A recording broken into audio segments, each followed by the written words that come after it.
Der Liga-Alltag hat uns wieder. Sampdoria ist der nächste Stein, den es aus dem Weg zu räumen gilt, auf dem Weg zum Meistertitel.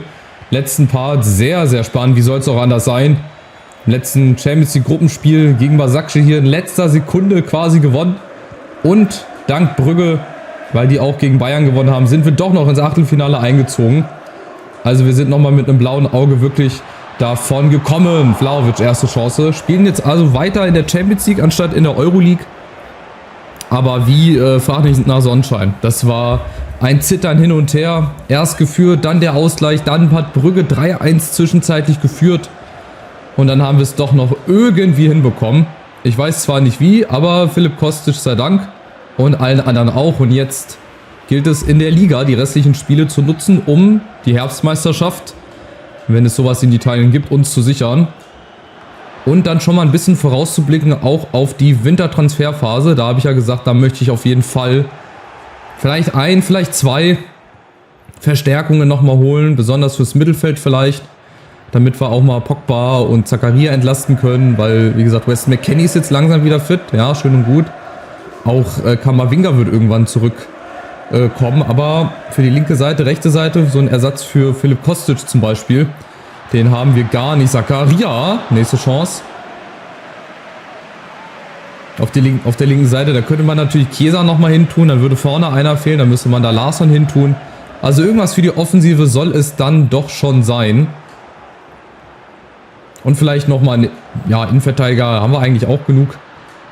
Haben wir auch Gertruida nochmal als Ersatz. Aber dann wird es auch schon langsam eng, ne? Bonucci ist halt auch nicht mehr der Jüngste. Und bei den anderen, da gehen dann so langsam auch die Lichter aus. Das sind so die Überlegungen, die ich so habe. Oh Gott, ist ja völlig hell da oben. Jetzt hat da so eine Bombe eingeschlagen, so eine Nuklearbombe. Ist ein bisschen überbelichtet. Naja, deswegen kann man das nicht so gut erkennen, aber trotzdem, oh, was für ein Pass. Kulusewski im 1 gegen 1 klappt natürlich nicht. Sampdoria, die sind, glaube ich, auch eher in der unteren Hälfte der Tabelle. Sind, glaube ich, 16., 17. sowas um den Dreh. 9 Punkte haben sie nur, also eigentlich eine klare Sache. Aber so wie die letzten Spiele gelaufen sind, gerade defensiv, möchte ich gar nicht da eine Prognose abgeben. Da Hut, der heute für wen spielt er denn? Für Talisca? Nee, Talisca? Ja doch, ich glaube. Oder? Was habe ich denn jetzt hier gemacht? Ja genau, Dahoud und Arthur. Für Pogba und für Talisca, die waren nicht ganz fit. Ich wollte doch sagen, irgendwas ist doch anders. Aber kein Wunder, nach dem Champions League Spiel, so wie das gelaufen ist. Und Sampdoria spielt eine ähnliche Formation wie Başakşehir hier. Also auch mit so einem 4-1-4-1. Da haben wir auch, oh, Fehlpass, großer Fehlpass. Und folgenschwerer Fehlpass. Und die Führung für Sampdoria. Und wieder mal ein typisches Gegentor, so wie wir es eigentlich schon die ganze Saison über lang kassieren. Der Klärungsversuch, der endet. Ist ja auch richtig, dass er da hingeht, aber Ndika macht dann irgendwie einen Schritt zu viel und ist dann gar nicht auf der Höhe. Das ist dann halt auch wiederum ein Nachteil der Dreierkette. Aber gut, darüber, da kann man auch ein extra Video machen. Vor- und Nachteile von sämtlichen Formationen. Und dann ist es Candreva, so wie es ausschaut, wahrscheinlich mit seinem ersten Tor. Ich würde jetzt einfach mal vorsichtig sagen, Antonio Candreva hat sein Premierentor geschossen. Werden wir wahrscheinlich gleich angezeigt bekommen. Nee, doch nicht. Dann wird er wahrscheinlich mehr Tore geschossen haben als nur eins, weil das würde oben angezeigt werden. Tja, und wie so oft haben wir wieder einen Rückstand und wieder ein Gegentor. Ich sage ja, hinten mal den Laden dicht kriegen. Das ist, glaube ich, nicht bei uns. Wir haben mit die meisten Gegentore von den Mannschaften, die oben stehen. Aber wir stehen halt oben. Das ist halt der Unterschied. Noch ganz oben. Aber die Konkurrenz lauert. Mit Neapel, mit Florenz. Wahrscheinlich Inter und AC.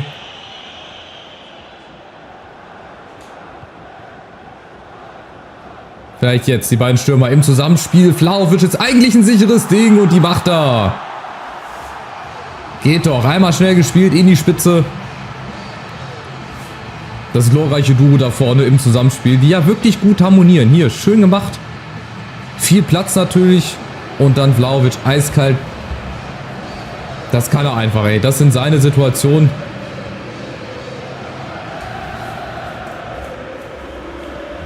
Ich sagte noch eins, er müsste ein bisschen konstanter werden in der Liga, ne? Kann das sein? Ich weiß nicht, was ich mir dabei gedacht habe. Es ist auch teilweise echt Jammern auf hohem Niveau. Ich meine, der hat 15 Tore in 15 Spielen. Was willst du mehr? Aber manchmal habe ich das Gefühl, oh, dass das ein Foul ist. Es geht halt noch mehr. Ne? Weißt du, er macht zwar viel und gut, aber dann geht irgendwann halt noch mehr. Irgendwann muss er dann noch eine Entwicklungsstufe nehmen. Und das ist natürlich hier, oh, Kadreva. Einfach mal den RKO ausgepackt gefühlt. Da ist er, glaube ich, mit Gelb noch gut bedient.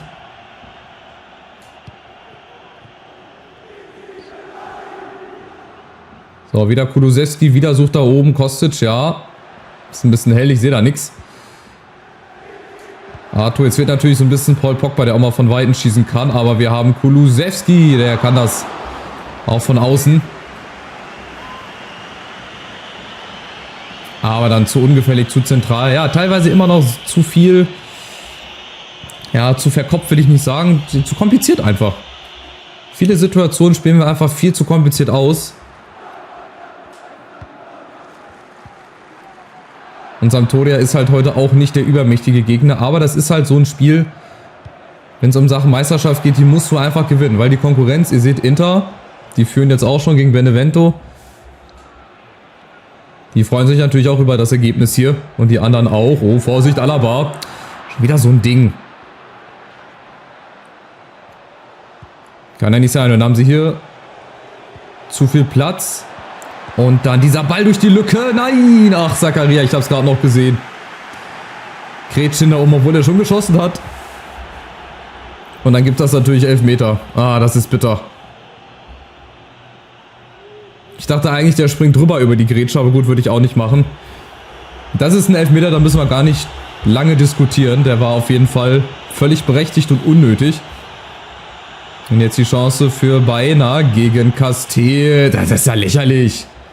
Schön gehalten, Zuschauer freuen sich auch gar nicht, haben sie noch gar nicht mitbekommen. Ganz einfacher Elfmeter. Wie lächerlich war der denn geschossen? Im Gegenzug vielleicht gleich die Führung für uns.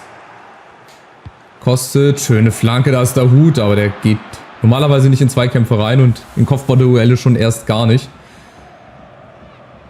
Nochmal Glück gehabt, dass Castells uns hier vor dem Rückstand bewahrt. Aber aufgepasst, die Lücken, die werden halt auch hier wieder groß. Weil durch diese Dreierkette, also ist erstmal, weil durch die Dreierkette halt immer links und rechts außen Lücken stehen. Weil die natürlich erstmal mit zurückkommen müssen. Tja, 1-1 geht besser auf jeden Fall. Bergamo unentschieden, Inter führt halt. Ich möchte mal kurz auf die Spielinfo gucken. Ja, 7:3. Liest sich sehr dominant, aber wir haben einen XG-Wert von 0,9. Die haben von 1, noch was. Also, es geht in Ordnung, das 1-1.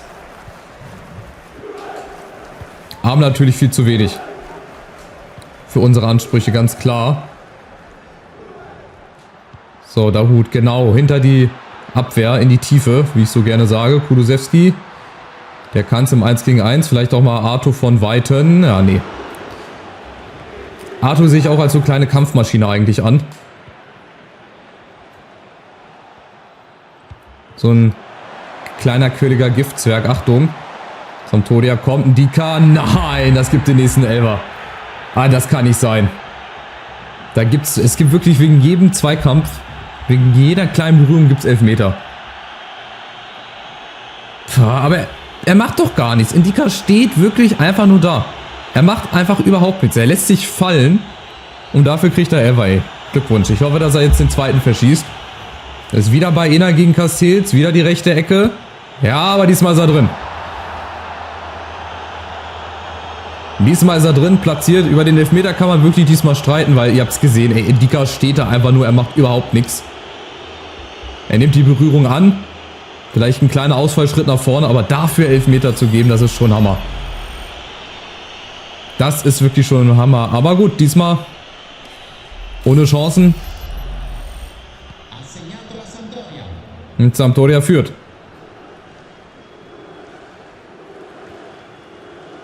Tja, und schon wieder sind wir vor eine große Herausforderung gestellt. Apropos stellen, irgendwas umstellen von der Formation her? Eigentlich nicht, das sieht ja eigentlich ganz gut aus. Ja, das ist leider zu spät gespielt. Aber Vorteil läuft weiter. Nochmal Chiesa, jetzt mal, ja, da doch ein bisschen Platz, Chiesa! Bellissimo! Grande Goal! Und was für ein schönes, ey, mit Außenriss, obwohl ich eigentlich mit der Seite schießen wollte. Mit links, aber das war natürlich, boah. Aus dem Fußgelenk, ganz stark, ganz, ganz starkes Tor. Ja, schöner Winkel hier, zack, keine Chance für den Keeper. Es geht doch. Muss man immer erst in Rückstand liegen?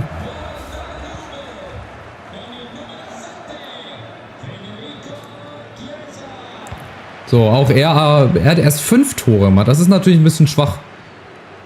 5 Tore in 12 Partien, aber gut. Als was bewertet man ihn jetzt? Als Stürmer, als Flügelspieler? Er ist ja eigentlich Flügelspieler, aber er spielt halt vorne neben Vlahovic. Und apropos, der kriegt den. Langer Ball, gut gespielt. Muss er sich durchsetzen.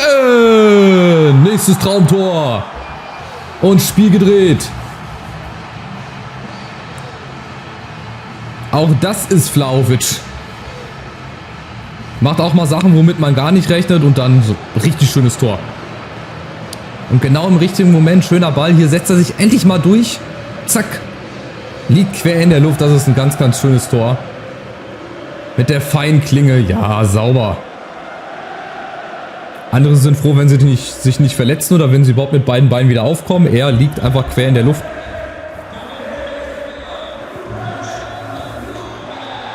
Und Spiel gedreht. Tor Nummer 16. Also ich glaube, meine Diskussion oder meine Aussagen zum Thema Vlahovic, ja, müsste ein bisschen konstanter werden und so weiter und so fort. Die kann ich, glaube ich, ad acta legen. Das war völliger Blödsinn. Chiesa, Arthur, schade. Ich würde da auch gerne mal so einen Freischuss kriegen. Das ist eine schöne Position für Kostic zum Draufzimmern. Vlahovic, weiß ich nicht, ob der das auch gut drauf hat.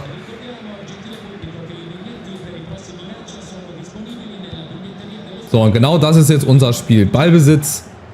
Versuchen wir das Spiel irgendwie ein bisschen ruhiger zu halten. Und natürlich, oh, auch die Pässe, die ankommen. Kulusewski und da ist wieder Chiesa. Der macht auch überraschend viele Kopfballaktionen, obwohl der eigentlich gar nicht so kopfballstark ist mit seinen 1,10 oder so.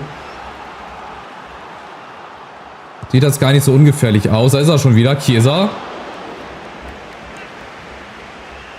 Und wir brauchen unbedingt noch ein viertes, auch das 3-2. Das ist hier keine sichere Sache. Wir schießen zwar immer viele Tore, aber wir kassieren... Oh, Vlahovic. Wir kassieren auch leider immer noch zu viel Gegentore.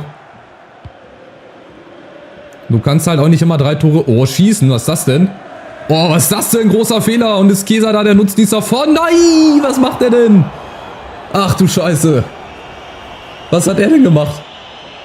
Das war ja eine XXL-Chance. Also zunächst mal der Fehlpass von Sampdoria, den ich überhaupt nicht verstanden habe. Und wenn der Keeper rauskommt, dann muss er auch rauskommen. Und dann verschätzt er sich und dann einfach zu schnell.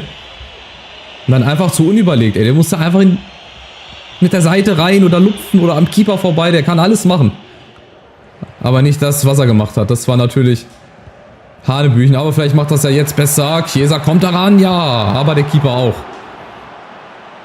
Aber weiter geht's. Nächste Chance, Kostic. Vlahovic schraubt sich hoch und jetzt ist er drin.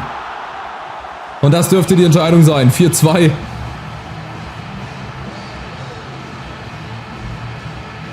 Aber meine These mit dem, es wird nie langweilig bei uns, das bleibt auf jeden Fall bestehen. Wie auch teilweise die Tore fallen. Die leichten machen wir nicht, die schweren dafür. Und Vlahovic mit Tor Nummer 17, ne? Also mit jedem Tor stellt er die Kritiker auf jeden Fall ein bisschen stummer. Und ich bin sein größter Kritiker, immer. Der Trainer ist immer der größte Kritiker. 17. Saisontor, so, und das ist doch jetzt mal ein Ergebnis, das sollten wir doch irgendwie über die Zeit bringen.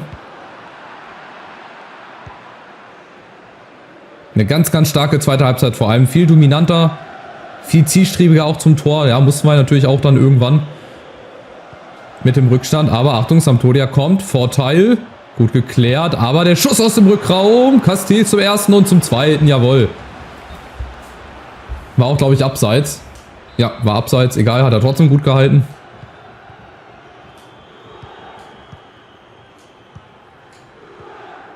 Und dann geht ein weiteres spektakuläres Spiel hier zu Ende. Diesmal in der Liga. Wieder 2 Gegentore, diesmal 4 bislang geschossen. Bislang, sage ich, weiß, ist noch nicht vorbei. Vlahovic, da kommt der Hut. Und eine Hand ist voll. Irgendwann geht dann doch alles von alleine, wenn der Gegner dann auch keine Kraft mehr hat und uns auch die Lücken lässt. Und da sieht man auch wieder, wie leicht halt einfach Fußball sein kann. Hier, Ball wieder bis zur Grundlinie, zack, einer kommt reingelaufen. Man muss es halt dann auch einfach so spielen und das erkennen, ne? Das ist halt immer die hohe Kunst.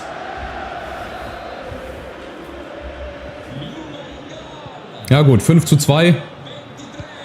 So 1-2 Tore hat sich Sampdoria auch selber zuzuschreiben. Es hätten sogar noch mehr werden können. Die Chance von Chiesa gerade, die XXL-Chance. Das hätte auch sonst ganz anders ausgehen können. Aber gut, die brauchen gegen andere Gegner die Punkte. Chiesa, Vlahovic, da nehmen wir die rote Karte mit. Es ist nur gelb tatsächlich. Für Bayern. Die hätten auch 3 Tore schießen können. Die haben ja noch einen Elfer verschossen, ne? Darf man nicht vergessen. Und das ist eigentlich eine rote Karte für mich. Für mich persönlich. Ball ist längst weg, ist längst gespielt, aber gut. Schiedsrichterin sieht das anders. Mal gucken, Dika, der hat von Weitem auch schon mal die Latte getroffen. Ja, zumindest mal aufs Tor. Und nicht geblockt. Wer hätte das gedacht? So, nochmal ein Angriff vielleicht. 2 Minuten, das Ding ist durch, die Luft ist raus. Wir bleiben weiterhin Tabellenführer auf jeden Fall. Und jetzt, je nachdem, wie die Konkurrenz gespielt hat, haben wir auch ein paar Punkte Vorsprung. Florenz ist ja momentan Zweiter, Neapel war dahinter. Ich glaube, Inter und AC auch. Junge, nach unseren Spielen brauchst du erst immer mal eine frische Unterhose, frisches T-Shirt, weil du so durchgeschwitzt bist, ey. Kein Spiel, wo du hier mal ein bisschen Ruhe hast. Wo wir das Ganze souverän runterspielen. Aber kann ja auch Spaß machen. Und macht es auch, wenn ich ehrlich bin. Nächster Sieg, 5:2, sehr torreich wieder, sehr dominant, vor allem in der zweiten Halbzeit. Nächsten 3 Punkte sind unter Dach und Fach. Am Ende dann mal wieder fast 20 Torschüsse, hatten wir auch lange nicht mehr. Bergamo unentschieden, Inter gewinnt ganz knapp, heißt also für die Tabelle, ja, erstmal 4 Punkte vor Florenz. Aber Neapel ist dahinter, Udine, AC Mailand, Bologna ist jetzt der nächste Gegner. Das ist eine schöne Momentaufnahme, jetzt haben wir mal wieder eine Woche Pause. Wir hatten sonst viele englische Wochen jetzt. Aber dadurch, dass die Champions League gespielt ist, ist das natürlich ja, auch gut für uns. Und es ist schon Dezember. Wir haben schon den 19. Dezember hier. Das heißt, das Jahr ist schon fast wieder rum. Heißt also auch, dass vielleicht die Champions League Begegnungen jetzt ausgelost worden sind. Schauen wir mal. Vielleicht sind ja die Achtelfinalbegegnungen schon da. Gucken wir mal. Dürfte eigentlich soweit sein. Huch. Schauen wir erstmal auf die Seiten. Nee, warte mal. Ganz ruhig bleiben. Ich will mich nicht spoilern lassen. Okay, wir sind auf der ersten Seite. Also, wir spielen gegen Marseille zu Hause. Villarreal gegen Neapel, City gegen Barca, Rom gegen Chelsea, PSG Dortmund. Hatten wir letzte Saison auch im Halbfinale. Atletico Leipzig, Real Madrid gegen Brügge. Tja, wäre Brügge mal Zweiter gewesen. Hätten sie jetzt vielleicht einen leichteren Gegner. Und AC Mailand gegen United, auch ein klasse Spiel. Marseille finde ich gut. Sind, glaube ich, so 2 Mannschaften auf Augenhöhe. Keine Ahnung, ich kann Marseille jetzt nicht einschätzen. Müssen wir gleich mal gucken, wo die stehen, in welcher Position. Aber es könnte auf jeden Fall interessant werden. So, wie ist das hier in der Liga? 4 Punkte jetzt Vorsprung, 50 Tore schon fast geschossen. Ne? Wie gesagt, da will ich gar nicht rummeckern. Bologna ist unten, hat 19 Punkte. Da geht es ja auch noch heiß her. Und oben, wie gesagt, eine gute Offensive. Hätten wir da auch nur 5 Tore weniger, hätten wir auch ein paar Punkte weniger. Naja, also es bleibt spannend. Nächstes Ziel, Bologna, Sieg. Und dann gucken wir mal, dass wir uns bald in die Winterpause retten, um es mal übertrieben zu sagen. Macht's gut, bis zum nächsten Part. Ciao, ciao.